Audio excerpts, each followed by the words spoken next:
요즘에 기도할 때마다 빠지지 않고 하는 기도의 제목이 있습니다. 2020년은 예수만교회 부흥의 원년으로 주님 허락하여 주옵소서. 이 기도를 저는 매일 기도하고 있습니다.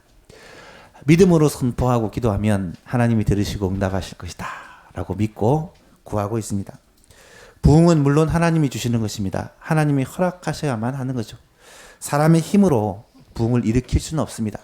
하지만 하나님께서 부흥을 허락하실 때 반드시 구하고 찾고 기대하고 사모하고 기도하는 사람을 통해 부흥의 역사를 이루어 가신다는 것입니다.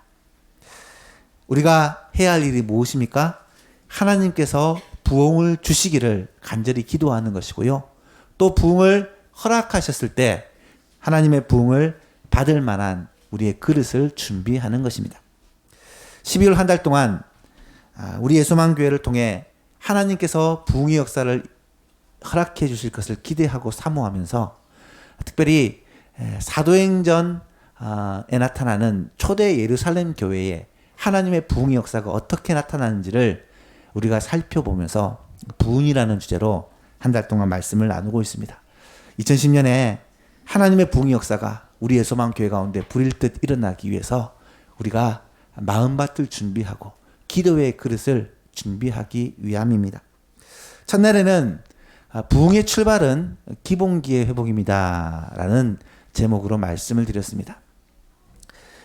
초대 예루살렘 교회 성도들은 사도들의 가르침을 받아 날마다 모여서 교제하고 떡을 떼며 또 오로지 기도에 힘썼을 때 이 부흥의 역사를 체험할 수 있었다라고 말씀을 드렸습니다.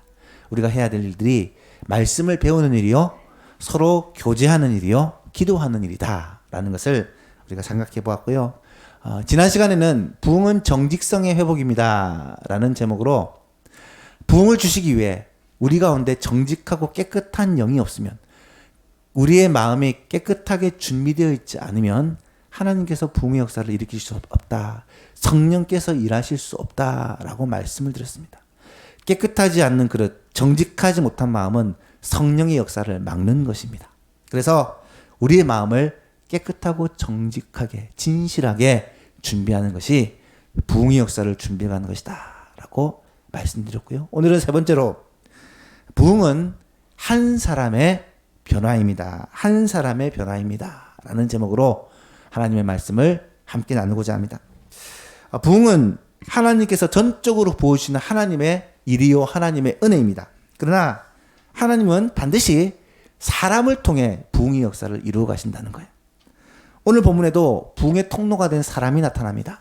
그들이 누구냐면 12사도, 예수님이 3년 동안 함께 있으며 가르치고 훈련시켰던 제자들입니다. 이들은 초대 예루살렘 교회의 창시자이기도 하고 교회의 기둥 같은 일꾼들이었습니다. 교회의 기초를 다지는 일에 핵심적인 역할을 감당했던 사람입니다. 그 중에서 특별히 앞장서서 이 일을 했던 사람이 베드로입니다. 오늘은 사도 베드로에 대해서 함께 살펴보면서 오늘 우리에게 주신 하나님의 음성을 듣고자 합니다. 베드로는 원래 어떤 사람입니까? 그는 갈릴리 바다에서 고기를 잡는 어부였습니다. 그는 어부였기 때문에 그렇게 배움이 많지 않는 아주 평범한 사람이었습니다. 또한 그는 성격이 불같아서 아주 다혈질의 소유자였습니다. 이런 사람의 특징은 실수를 많이 합니다. 화를 잘 내고 실수를 많이 하고 급하게 일을 서두르다가 그르치는 경우가 종종 이 베드로의 모습을 통해 나타납니다. 또한 그는 결정적인 실수를 합니다. 우리가 사복음서를 읽어보면 예수님이 십자가를 지시기 전에 고문을 당하고 고통을 당하실 때 멀찍이 예수님을 따라가다가 종이 자신에게 예수님과 함께 있었던 사람이다 라고 말하니까 나는 저 사람 모른다. 절대로 모른다. 맹세하고 저주까지 하면서 예수님을 모른다고 3번이나 부인을 합니다. 인간적인 관점으로 볼 때 이 베드로는 부흥의 통로로 하나님의 역사의 도구로 쓰임받기에 여러모로 부족한 사람이 분명합니다. 그런데 그 베드로가 오순절 성령 강림 사건으로 말미암아 성령 충만을 받게 되니까 완전히 바뀌었습니다. 어떻게 바뀌었습니까? 먼저 그는 그리스도의 부활의 목격자요 또 증인의 삶을 살게 됩니다. 예수님의 부활과 승천을 베드로가 직접 눈으로 보았지만 성령 받기 전까지는 베드로가 아무것도 할 수가 없었습니다. 오히려 그는 다시 물고기 잡는 그 일을 하려고 옛날의 직업으로 돌아가려고 했습니다. 그런데 그가 오순절 성령 강림을 통해 성령 충만을 받게 되자 어떤 일이 벌어집니까? 그의 입을 열어 이 복음을 담대하게 전합니다. 예수 그리스도가 우리를 위하여 죽으시고 부활하셨다. 너희가 죽였던 그리스도가 다시 살아나셨다라는 것을 담대하게 외치기 시작합니다. 그러니까 그 증거를 듣고 한 번은 3,000명의 사람이 믿고 회개하고 돌아오고 어떨 때는 5,000명의 사람이 주님께로 돌아오는 역사가 일어납니다. 뿐만 아니라 베드로를 통해 영적인 권세를 가진 사람으로 그는 변화되었습니다.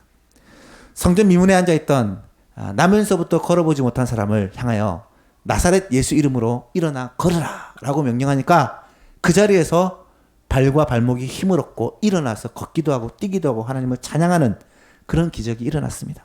오늘 본문에 보니까 사도들이 옥에 갇혔는데 밤에 주의 사자가 이 사도들을 옥에서 빼냅니다. 옥문은 잠겨있고 옥을 지키는 간수도 있는데 어떻게 된 것인지 사도들만 그 옥에서 나오는 일이 일어납니다. 뿐만 아니라 성령을 속인 아나니아와 삽비라가 베드로 앞에서 혼이 떠나고 죽게 되는 그런 무서운 일들도 일어납니다. 수많은 병자와 귀신에 들린 자들이 이 베드로를 통하여 하나님의 고침을 받는 표적과 기사들이 이 초대 예루살렘 교회에서 계속해서 일어납니다. 오늘 보면 바로 앞에 보니까 15절과 16절에 이렇게 말씀을 해요. 심지어 병든 사람을 메고 거리에 나가 침대와 요 위에 누이고 베드로가 지나갈 때 혹 그의 그림자라도 그 누구에게 덮일까 바라고 예루살렘 부근에 수많은 사람들도 모여 병든 사람과 더러운 귀신에게 괴로움받는 사람들을 데리고 와서 다 나음을 얻으니라. 정말 놀라운 일이죠. 심지어 베드로가 지나가다가 그 그림자만 살짝 덮여도 병이 떠나가고 귀신 들린 자들이 온전케 되는 그런 표적과 기사들이 계속해서 일어났다는 말입니다. 그리고 오늘 본문에는 특이한 한 사건이 소개되고 있습니다. 이런 표적과 기사들이 계속해서 일어나니까 시기하는 사람들이 생깁니다. 그들이 누구입니까? 대제사장과 사두개인들. 대제사장과 사두개인들은 당시 성전을 중심으로 성전에서 일하는 종교적인 권력을 가진 집단들이다라고 말할 수 있습니다.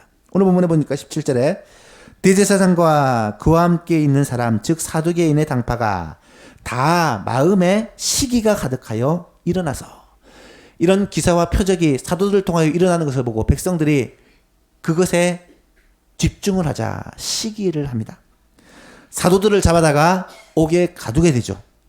그런데 19절 이하에 보니까 주의 사자가 밤에 옥문을 열고 그 사도들을 끌어내어 이르되 가서 성전에 서서 이 생명의 말씀을 백성들에게 다 말하라 라고 명합니다. 그랬더니 21절에 그들이 듣고 새벽에 성전에 들어가서 가르치더니 여러분 한번 상상을 해보십시오. 지금 사도들이 말씀을 전하다가 복음을 전하다가 이 사두개인들과 대제사장들에 의해 잡혔습니다. 그냥 옥에 갇혔겠습니까? 고문도 당하고 맞고 그렇게 옥에 갇혔을 겁니다. 그런데 밤에 천사들이 와서 이 사도들을 풀어주면서 뭐라고 하냐면 다시 가서 성전에 서서 이 복음을 전하라는 거예요. 여러분 다시 가서 성전에 서서 복음을 전하면 어떻게 됩니까? 또다시 잡히게 됩니다. 그리고 또다시 고문을 당하게 되고 또다시 갇히게 되고 이번에는 전의 죄까지 더해져서 어떤 일을 당하게 될지 모르는 상황입니다. 그런데도요 사도들은 천사의 말대로 그대로 성전에 가서 복음을 전합니다. 여러분 어떻게 이런 놀라운 일이 일어날 수 있을까? 여러분 이어서 더 놀라운 일들이 일어납니다. 그렇게 가서 복음을 전하다가 다시 잡힙니다. 그리고 이번에는 사내들인 공회 앞에 이 사도들이 서게 됩니다. 27절 이하를 보니까 그들을 끌어다가 공회 앞에 세우니 대제사장이 물어 이르되 우리가 이 이름으로 사람을 가르치지 말라고 엄금하였으되, 4장에 보면 사도들을 잡아서 다시는 예수 그리스도의 이름을 증언하지 말고 그 이름으로 가르치지 말라고 아주 강하게 금했습니다. 그런데 너희가 너희의 가르침을 예루살렘에 가득하게 하니, 얼마나 말씀을 열정적으로 전했으면 온 예루살렘에 이 가르침으로 가득하게 하니 이 사람의 피를 우리에게 돌리고자 합니다. 예수 그리스도의 죽음의 책임을 우리에게 넘기는 것이 아니냐, 이렇게 말하고 있습니다. 이때 베드로와 사도들이 뭐라고 대답합니까? 29절에 보십시오. 사람보다 하나님께 순종하는 것이 마땅하니라. 너희가 나무에 달아 죽인 예수를 우리 조상의 하나님이 살리시고 이스라엘에게 회개함과 죄 사함을 주시려고 그를, 예수님을 오른손으로 높이사 임금과 구주로 삼으셨느니라. 42절 같이 한번 읽어볼까요? 32절 시작. 우리는 이 일의 증인이요 하나님이 자기에게 순종하는 사람들에게 주신 성령도 그러하니라 하더라. 아멘.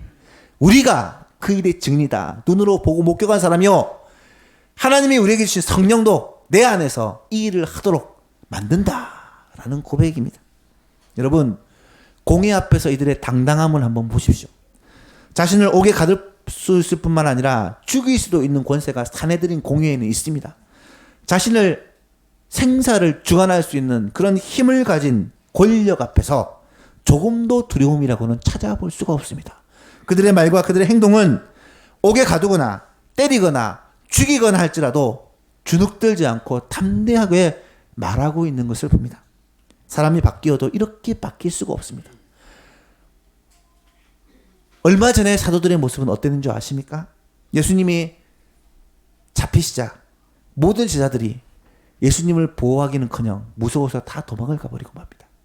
예수님이 십자가 지실 때 그 십자가까지 따라간 사람은 요한 한 명밖에는 없습니다. 심지어 베드로는 예수님을 알지라고 물어보는 그 질문에 3번이나 모른다. 그 사람이 누구냐? 예수님에 대해서 맹세하고 저주까지 하면서 부인한 사람이 바로 베드로입니다. 3년 동안 예수님과 함께 지내며 예수님이 베드로를 위해 자신의 모든 것을 쏟아 부어 주셨는데 말입니다. 그런 베드로가요, 완전히 바뀝니다. 새 성령을 받고 나서 이 베드로가 세상이 감당할 수 없는 사람으로 변화되었다는 것입니다. 이 말씀을 통해 우리가 알 수 있는 확신이 무엇입니까? 우리가 부족하더라도 하나님은 우리를 쓰실 수 있다는 것입니다. 하나님은 우리를 얼마든지 변화시켜 바꾸어 사용하실 수 있다는 사실입니다. 연약한 우리를 통하여 하나님의 부흥의 역사를 이루실 수가 있다는 사실을 우리가 깨닫게 되어야 합니다. 여러분, 부흥은 한 사람의 변화입니다.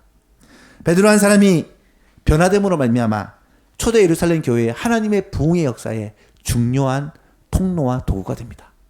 우리 한 사람, 나 한 사람이 변화됨으로 말미암아 예소망 교회에 부으시는 하나님의 부흥의 통로와 도구가 될 수 있을 줄로 믿습니다. 부흥은 나 한 사람의 변화입니다. 부흥은 한 사람이 바뀔 때 하나님의 역사의 통로가 되는 것이죠. 교회 역사를 보면 이 사실을 너무나도 분명하게 알 수가 있습니다. 부흥의 역사를 얘기할 때 절대로 빠질 수 없는 것이 18세기에 유럽과 미국에 있었던 부흥운동입니다. 영국에서 시작되어 미국으로 건너가서 온 유럽과 미국을 변화시켰던 이 부흥운동에 쓰임받은 사람들이 있습니다. 조지 히필드라는 아주 유명한 목사님은 육성으로 수만 명에게 복음을 전할 수 있는 특별한 은사를 받은 사람입니다. 그는 말하기를, 나는 닳아서 없어지는 것보다 나는 녹슬어 없어지기보다는 닳아서 없어지기 원한다. 그렇게 하며 자신을 불살라 이 부흥의 도구로 쓰임받습니다. 여러분, 존 웨슬리를 아십니까? 감리교의 장시자로 알려진 이 존 웨슬리는 이 히필드와 함께 부흥운동의 가장 핵심적인 역할을 감당했던 부흥사입니다. 그에 대한 아주 유명한 일화가 있습니다. 유럽의 어떤 마을에 한 사람이 가서 술을 좀 마시고 싶어 술집을 찾는데 그 도시에 아무리 찾아도 술집이 없는 거예요. 이상하다 싶어서 사람들에게 물었다고 합니다. 아니, 이 도시에는 술집이 아예 없습니까? 그랬더니 그 사람이 이렇게 대답을 했대요. 이 마을은, 이 도시는 100년 전에 존 웨슬리가 살았던 마을입니다. 여러분, 한 사람으로 말미암아 한 도시가, 한 사람으로 말미암아 한 나라가, 전 유럽이, 미국이 변화되는 역사가 일어났다라는 거예요. 미국의 부흥운동을 주도했던 조나단 에드워즈, 아마 여러분 이야기를 들어보셨을 것입니다. 미국의 부흥에 있어서 아버지 역할을 한 이 사람은 하나님의 말씀을 전하는데 특별히 뭐 웅변과 열정을 가지고 전한 것도 아니지만 그 말씀을 기도하며 전했을 때에 놀라운 역사가 일어나는데, 심지어 지옥에 대해서, 죄에 대해서 설교하니까 사람들이 지옥에 떨어질까 싶어서 기둥을 붙잡고 막 문을 붙잡고 울었다라는 그런 기록들이 지금까지 남아 있습니다. 여러분, 하나님의 사람들을 통해, 하나님께서 역사하시는 사람들을 통해 하나님의 부흥의 그 계획을 이루어 가시는 것, 이것은요 예나 지금이나 동일하다는 거예요. 멀리 외국에 갈 필요도 없습니다. 우리나라에도 부흥의 역사가 1907년, 지금으로부터 약 100년 전에 있었다라는 것을 우리는 잘 알고 있습니다. 지난주에도 말씀드렸지만 1907년에 평양에 있는 장대현 교회를 시작으로 해서 이 부흥의 역사가 시작되어 온 평양과 또 온 나라에까지, 또 믿지 않는 사람들에게까지 엄청난 영향력을 미쳤다는 것을 우리는 알 수 있습니다. 이때 부흥의 도구로 쓰임받았던 사람 중에 가장 대표적인 사람이 길선주 목사입니다. 길선주 목사님은 그 당시에 아직 목사가 아니었고 장로님이었고 또 신학교를 다니고 있었습니다. 평양 대부흥 운동이 일어나기 몇 달 전, 1906년 9월달, 약 한 4개월 전이네요. 그때 평양 장대현 교회에는 유명한 부흥사였던 존 스톤 목사님, 선교사님을 모시고 사경회를 가졌습니다. 존 스톤 목사님은 말씀을 전하면서 1904년, 2년 전에 있었던 웨일즈와 인도의 부흥운동에 대해서 자세히 설명을 해주고는 웨일즈 부흥운동에 하나님의 도구로, 주역으로 쓰임받았던 이반 로버츠라는 사람의 이야기를 그들에게 해주면서, 여러분, 웨일즈 부흥운동의 주역이었던 이반 로버츠와 같이 이 대한민국의 부흥의 주역으로 쓰임받고자 하는 사람이 있으면 손을 한번 들어보십시오. 그렇게 도전을 하니까 그때 성령이 길선주 장로님의 마음을 감동하여 길선주 장로가 손을 번쩍 들고 목사님이 이 장로님을 위해서 기도해 주었다고 합니다. 그때부터 장로님은 하나님께 잘 쓰임받기 위해 신학을 공부하고 그렇게 준비를 하게 되죠. 그러던 1907년 1월달 2일부터 15일까지 무려 2주 동안 평안남도 도사경회가 장대현 교회에서 열리게 됩니다. 평안남도에 있는 시골에 있는 그런 주로 목회자들이, 교회 지도자들이 참석해서 그렇게 집회를 가지는 그런 모임이었습니다. 14일 동안, 2주 동안 진행되는데 마지막 집회, 바로 전날 집회에서 헌트 목사님이 말씀을 전하시고 이기람 선교사가 나와 통성기도를 인도하는 가운데 청중들에게 지금까지 느끼지 못했던 성령의 충만하신 역사가 나타나게 됩니다. 통성기도가 끝나고 나서 이대로 돌아가서는 안 되겠다 싶어서 혹시 시간이 허락하는 사람, 돌아가지 않아도 되는 사람은 남아서 더 기도하자라고 요청했고, 약 600명의 사람들이 남아서 새벽 2시까지 기도회를 가지게 됩니다. 이 장소에서 평양 대부흥운동이라고 말하는 이 놀라운 역사가 시작되게 되죠. 이때 회개의 포문을 연 사람이 바로 길선주 장로님입니다. 길선주 장로님은 기도하는 가운데 갑자기 성령께서 그의 마음을 비추시자 견딜 수 없이 괴로워하다가 많은 사람들 앞에 서서 자신의 죄를 고백합니다. 약 1년 전 친구가 세상을 떠났을 때 그 친구의 재산을 정리하다가 약 100달러에 해당하는, 당시에는 큰 돈입니다, 돈을 착복했던 그러한 일이 있었습니다. 그것을 사람들 앞에서 고백하면서 바로 자신이 하나님의 은혜를 막는, 성령의 임재를 막는 아간과 같은 존재였다고 그렇게 고백하고 울부짖습니다. 이 회개는 마치 뇌관에 불을 당긴 것처럼 모든 회중들이 옮겨졌고, 모든 회중들은, 그 자리에 있는 모든 회중들은 자신의 죄를 토하면서 하나님 앞에 회개하며 울부짖습니다. 이 장면을 목격했던 조지 맥쿤이라는 사람이 성령의 임재하시는 모습에 흥분하여 그 내용을 북장로교 총무였던 브라운 박사님에게 보낸 편지가 지난주에 제가 읽어드렸던 편지입니다. 그리고 그 다음 날이 되었습니다. 15일 마지막 집회 때는 집회가 시작되기 전부터 분위기가 완전히 달랐습니다. 그날 말씀을 전하신 분이 바로 길선주 목사님, 당시 전도사님입니다. 그가 말씀을 전하시자 그때 말씀을 들었던 장로님들의 표현에 의하면 이 길선주 장로님의 얼굴이 거룩함으로 불타고 있었고, 그 얼굴은 길선주가 아니라 예수님의 얼굴이었다. 여러분, 스데반이 천사 얼굴과 같이 되었던 그러한 역사가 이때도 나타났습니다. 그가 말씀을 마치고 하나님 앞에 우리의 죄를 회개합시다 라고 촉구를 하니까 그 자리에 있는 모든 사람들이 부엌하며 자신 안에 있는 은밀한 죄를 다 고백하며 하나님 앞에 회개하며 몸부림을 칩니다. 성령께서 강권적으로 역사하시자 단 하나의 죄도 숨길 수 없게 되었고, 그로 말미암아 그날에 자신의 죄악들을 하나님 앞에 토하여 내며 그 죄로부터 완전히 끊는 역사가 일어나게 됩니다. 장대현교회에서 시작된 이 성령의 역사가 순식간에 평양 전역으로 퍼져가는데요. 숭덕학교와 숭연여학교에서도 똑같은 회개의 역사가 일어나게 되고, 장대현교회에서는 사경회가 끝났음에도 불구하고 그 다음날 수요 기도회 때, 또 그 다음 주일 예배 때 강력한 성령의 임재가 계속해서 나타납니다. 평양에서 시작된 이 부흥의 운동이 평양과 또 한반도 전역으로 불길처럼 퍼져가는 역사가 일어나게 되었죠. 평양의 남사년 감리교회에도 이런 성령의 역사가 있었는데, 이때 노블 선교사라는 사람이 이 장면을 보고 흥분을 감추지 못하며 기록을 자신의 모국으로 그렇게 보낸 편지가 남아 있습니다.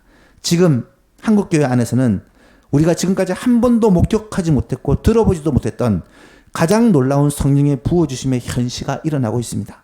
아마도 사도시대 이후 이보다 더 놀라운 하나님의 권능의 현시는 없었을 것입니다. 매 집회 때마다 주의 권능이 교회 전체와 때로는 교회 밖에 있는 사람에게까지 임했습니다. 남녀가 회개의 역사로 인해 꼬꾸러지고 의식을 잃습니다. 평양의 전 도시는 마치 사람이 죽은 자를 위해 통곡하고 있는 것처럼 흐느끼고 있습니다. 사랑하는 성도 여러분, 한 사람이 바뀔 때 이처럼 하나님의 부흥의 역사가 한 도시 전체를 바꾸고 한 나라를 변화시키는 능력이 된다는 거예요. 베드로 한 사람이 하나님 앞에 변화되었을 때 그를 통해 초대 예루살렘 교회가 완전히 새로워졌고, 예루살렘이 완전히 새로워졌고, 사마리아와 온 유대와 땅끝까지 복음이 전해지는 역사가 일어났으며, 길선주 목사님 한 사람이 하나님 앞에 변화되었을 때 그로 말미암아 한국 교회가 완전히 새로워졌던 그런 경험들을 우리는 잘 알고 있습니다. 마찬가지입니다. 지금도 부흥은 한 사람의 변화로부터 시작됩니다.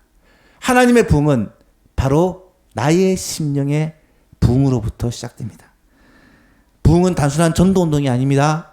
부흥은 영적 각성운동이요, 회개운동입니다. 내가 새로워지면, 먼저 나로부터 하나님의 부흥 역사가 시작되면 이 부흥은 나를 통해 흘러나가고, 내가 변화된 이 변화된 모습을 통해 다른 사람들을 변화시키는 능력이 된다는 거예요. 여러분, 우리가 부흥을 위해서 기대하고 사모하며 기도합니다. 우리가 함께 기도해야 될 기도의 제목이 있습니다. 이 세 가지를 같은 제목이지만 우리 한번 따라서 같이 한번 그렇게 외쳐봤으면 좋겠습니다. 세 가지입니다. 같이 한번 외쳐봅시다. 시작. 주여, 먼저 내 심령에 부흥을 허락하옵소서. 주여, 먼저 내가 변화되게 하여 주옵소서.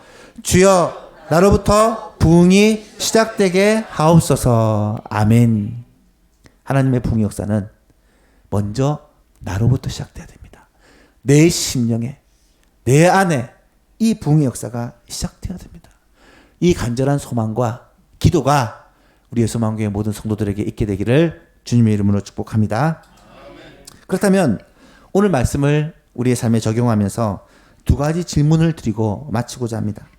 부흥이 한 사람의 변화로부터 시작된다면, 나의 변화로부터 이 부흥이 시작된다면 무엇을 변화해야 되고 또 어떻게 변화될 수가 있을까라는 질문입니다. 첫 번째로 무엇이 변화해야 할까요? 내가 하나님의 부흥의 통로가 되고자 한다면, 하나님이 나를 통해 이 부흥의 역사를 일으키고자 한다면 내가 무엇이 변화되어야 되겠습니까? 먼저 마음과 생각이 변화되어야 됩니다.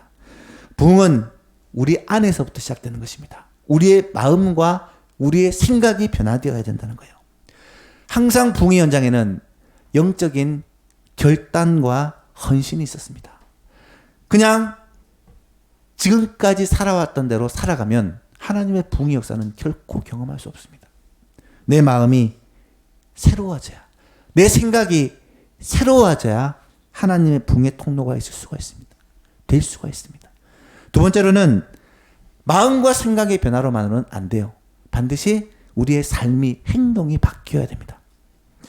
생각의 변화, 마음의 변화는 우리의 삶의 변화로 이어져야 된다는 거예요.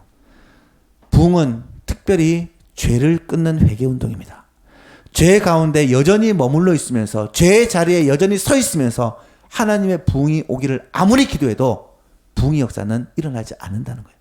우리 가운데 있는 거짓과 부정직을 끊고, 우리 가운데 있는 하나님 앞에 나태함과 영적인 깊은 잠에서 깨어나 하나님 앞에 우리의 삶을 바꾸기로 결단하고 변화되어야 하나님의 부흥의 역사가 시작된다는 거예요. 그럼 그것이 어떻게 가능할까? 능력이 변화되어야 합니다. 부흥은 내 능력으로 하는 것이 결코 아닙니다. 부흥의 통로가 되기 위해서는 내 안에 특별한 능력이 위로부터 부어져야 됩니다. 부흥은 내 안에서 나오는 것이 아니라 하나님으로부터 부어지는 것입니다. 그래서 하나님께 기도하는 거죠. 부흥을 부어달라고. 내 안에 새로운 마음을 부어달라고. 내 심령에 하나님의 능력을 부어달라고 기도하는 것입니다. 두 번째로, 그렇다면 이 변화가 어떻게 일어날 수 있느냐? 먼저 사람이 변한다는 것은요, 기적입니다. 여러분, 세상을 좀 살아보신 분들은 아마 다 동의하실 것입니다. 사람은 안 바뀌어요. 정말 안 바뀝니다. 어릴 때 그랬던 사람은 커서도 그렇습니다. 옛날에 그랬던 사람은 시간이 지나도 그래요. 무슨 말입니까? 사람은 정말 안 바뀐다는 거예요. 그 사람의 가치관도 성격도 참 안 바뀝니다. 심지어 그 사람의 조그마한 생활 습관마저도 바꾸는 것이 너무너무 힘이 듭니다. 그렇게 바뀌지 않는 사람이 변화될 수 있는 길은 단 한 가지입니다. 바로 두 번째로 우리를 변화시킬 분이 계신데 우리 안에 계신 성령님이에요. 성령께서 우리를 주장하시고 다스리시고 내 삶의 주인 되시면 내 안에 놀라운 변화가 나타나는데, 겉모습의 변화뿐만 아니라 우리의 심령의 변화가, 우리의 전인격적인 변화가 나타나기 때문에 바뀔 수 있다는 거예요. 사랑하는 여러분, 성령님은 지금도 내 안에서 나를 바꾸는 일을 계속해서 해가고 계십니다. 내가 새롭게 되기를 원하십니까? 여러분, 내 안에 성령님을 내 삶의 주인으로 모시고 주님께 온전히 맡기시기를 축복합니다. 성령께서는 내 안에서 지금도 나를 새롭게 하시고 변화하시기 위해 일하고 계십니다. 마지막으로 어떻게 성령님께서 우리 가운데서 일하시도록 할 것인가? 역시 결론은 말씀과 기도입니다. 말씀과 기도는 우리 안에서 성령께서 일하게 하시는 그 방편이요 방법입니다. 내 안에서 하나님께서 역사하시고 일하시도록 하기 위해서는 우리가 하나님의 말씀에 귀를 기울이고 말씀을 듣고 읽고 공부하고 묵상해야 돼요. 그리고 그 말씀을 붙잡고 하나님 앞에 몸부림치며 기도해야 됩니다. 이것이 중요하지 않다는 것을 모르는 사람은, 중요하다는 것을 모르는 사람은 아무도 없을 것이지만 이것을 직접 행하는 사람은 너무나도 소수라는 거예요. 사랑하는 예수만교 성도 여러분, 2020년을 부흥의 원년으로 삼자 2020년에 하나님의 부흥이 우리 예수만 교회 가운데 부어지기를 기도한다. 구호만 할 것이 아니라 이거부터 시작합시다. 말씀과 기도를 붙잡고 주의 성령의 임재를 구하고 주님의 성령의 다스림을 받고 내가 변화되어야 우리 가정이 바뀌고 내가 변화되어야 우리 전도회가 바뀌고 내가 변화되어야 우리 구역이 바뀌고 내가 변화될 때 우리 예수만 교회가 새롭게 되고 하나님의 부흥의 도구로 쓰임받게 될 줄로 믿습니다. 그런 역사가 우리 예수만 교회 가운데 일어날 수 있기를 예수님의 이름으로 축복합니다. 말씀을 맺습니다. 부흥은 한 사람의 변화입니다. 그 한 사람은 목사님도 아니고 장로님도 아니고 권사님도 아닙니다. 이 한 사람이 누굽니까? 예, 바로 나입니다. 나 한 사람이 변화될 때 하나님은 베드로를 부흥의 도구로 사용할 듯이 연약한 나, 부족한 나를 통하여 하나님의 부흥의 역사를 이루어 가실 것입니다. 길손주 목사님을 사용했던 그 하나님께서 베드로를 사용하셨던 그 하나님께서 나를 붙드시고 주관하시면 내 마음의 주인이 되어주시면 나를 통해 하나님의 부흥의 역사가 많은 사람들이 주님께로 돌아오고 많은 사람들이 주님께 회개하고 돌아오는 역사가 일어나게 주께서 일하여 주실 것입니다. 우리 예수만교회를 통하여 이 지역에 염창동 지역에 이 지역에 강서구 지역에 많은 영혼들이 주님께로 돌아오고 구원을 얻는 정말 부흥의 역사가 일어나게 될 것입니다. 하나님께서 한국교회를 깨우시고 하나님께서 마지막 시대에 선교의 도구로 사용하시기 위해 교회를 찾고 계신데 그 교회에 우리 예수만 교회가 주님의 손에 붙들려서 쓰임받는 교회가 될 수 있기를 주 예수 그리스도의 이름으로 축복합니다.